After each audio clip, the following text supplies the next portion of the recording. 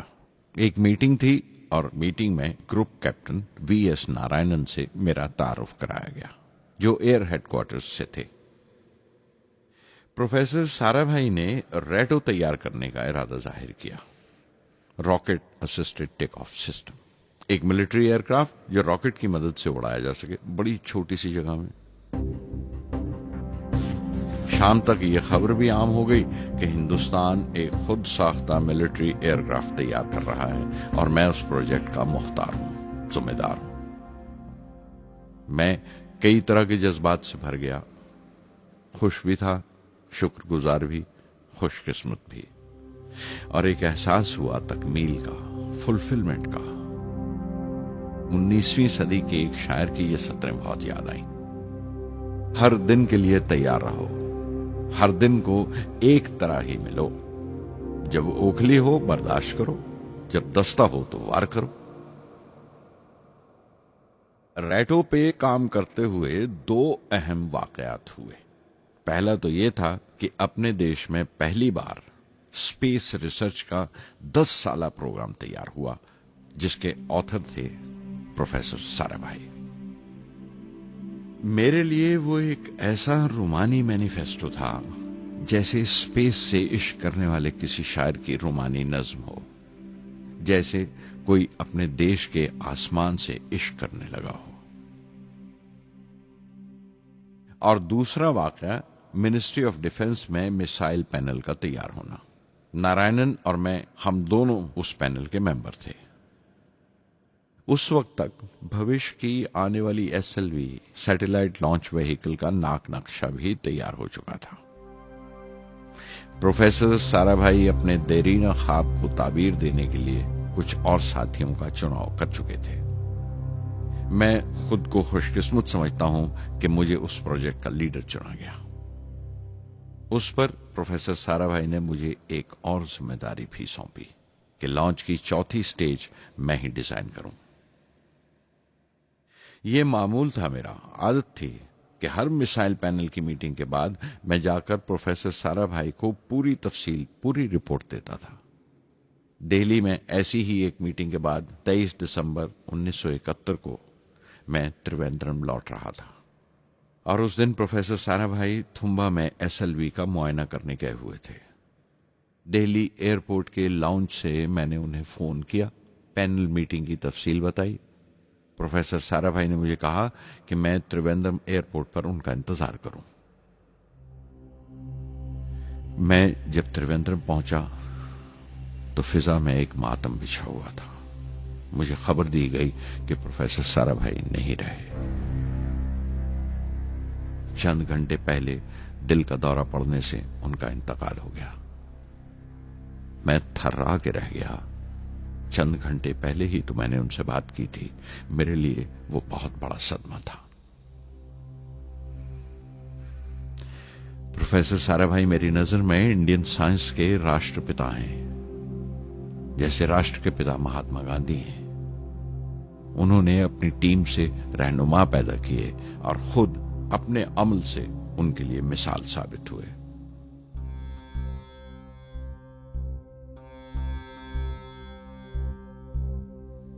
నానాటి బతుకు నాటకము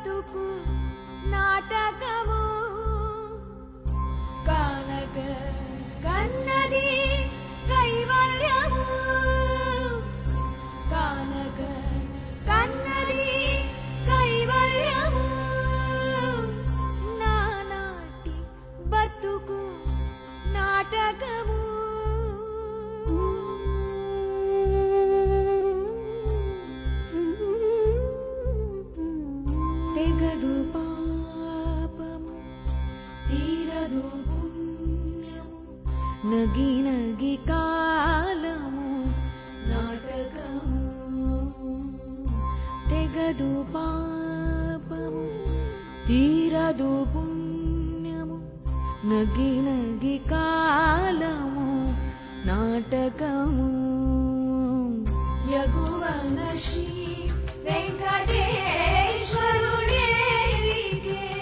యగువన శ్రీ వెంకటేశ్వరుడేలికే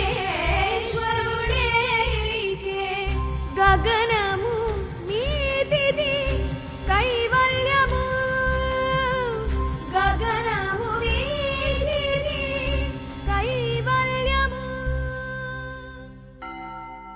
కైవల్యము.